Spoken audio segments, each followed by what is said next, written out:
Hi, my name's Brian. I need to get help for a victim of abuse. Her name is Shira Connors. My name's Brian Connors. She changed her name after she asked for help from me, and I've been trying desperately for years. She came up north with me, disclosed the abuse, and said, quote, "The police don't care." I know that was, well, it was hard for me to believe. I know it's hard for you, probably, if you're from up north like me, but it turned out she wasn't kidding. One of the policemen that I met when I tried to disclose the abuse to the community, he came up to me. He smiled and acted friendly, and then he tried this. He suddenly shoved me, and he did it suddenly. It took me by surprise, and he literally tried to get me hit by a car that was coming my way. And then he brought 10 other uniformed police officers around and said, "Welcome to the South," repeatedly. I've been trying desperately for years just to get a filed police report, because of course you can see that that's one thing that we need here. Now I'm up here in Pittsburgh, where I've been harassed by the community. It seems like one thing on top of another. I don't know, and I don't care why people around here want to harass somebody like me. I don't know what their game is. I know this town is run by a place called U.P.M.C, and usually a person like me gets discredited, pushed to the fringe, and you can get a lot of money for a guy like me. The government gave U.P.M.C $300,000.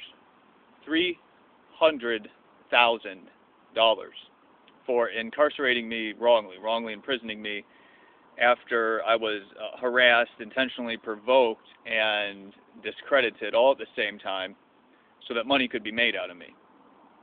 I'm still trying to get help for the victim of crime in the South, and now I can't get a police report for me. The government only gave my university of Embry-Riddle $100,000 for me. So you see how money is being used for evil purposes here, and we're behind the game as far as money goes, but we already know that. That's why guys like me get educated. So we really need your help. Community-based harassment, what's being done here, it's called gang stalking online, but that's a discrediting crucifixion term too, because anybody looks that up about you, they know that's something that you're supposedly a victim of, they see all kinds of people who are intentionally discrediting victims of the crime, acting like them, and then acting crazy. It's exactly what they want to make you out to be, as a push to the fringe, intentionally member of the community. That's how the crime works. If at any point we could get a police report, like for example, somebody threatened to shoot me, that would solve the problem if I get a police report on that. But you can't, and your fear is used to intimidate you, so you're afraid to try again after somebody tricks the police into not taking a report from you in the first place. People keep capitalizing on this. The church too.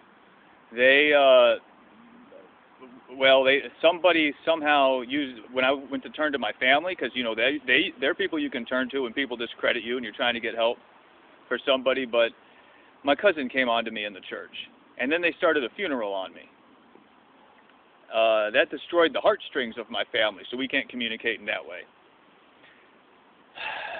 All we need is a police report at any point. We can't get those. That's, and I'm afraid that the police will be used and turned against me as a discredited, supposedly mentally ill person now. That's how they discredit you. Once they can somehow create some kind of record of that for you, they can continue to capitalize on that. People who want to discredit you, that is, hate group members, whoever, I don't care. The problem is that people keep capitalizing on this.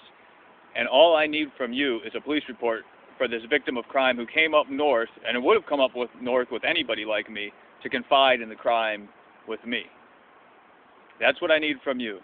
That's what I'm living and surviving through all this to do. Because that will set a lot of people free.